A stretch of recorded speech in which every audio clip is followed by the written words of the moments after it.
ঠিক আছে। কয় আইটেম বানাইছে আমার তো মনে নাই। আজকে যে আমাকে বৌদি নিয়ে আসছে আর তার বাসায় আসছি পহেলা বৈশাখের দাওয়াতে, দেখেন সে কত আইটেম করছে। এত আইটেম কি একটা মানুষ খেয়ে শেষ করতে পারে? আমি কোন দিক থেকে শুরু করব সেটা আমি বুঝে উঠতে পারতেছি না। তারপরও হচ্ছে কি করব, খেতে হবে। এত এত আইটেম দেখেন, আইটেম দেখে তো লোভ লাগতেছে। এখন পেটে জায়গা হইলেই হয়েছে। ভর্তা, ভাজি, মানে কি বলবো, মানে কোনো কিছুর কমতি নাই।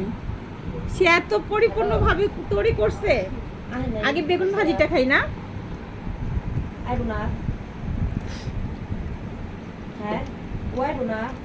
বৌদি হাজার খাবার অনেক টেস্ট, একদম মন প্রাণ জুড়ায় যায়।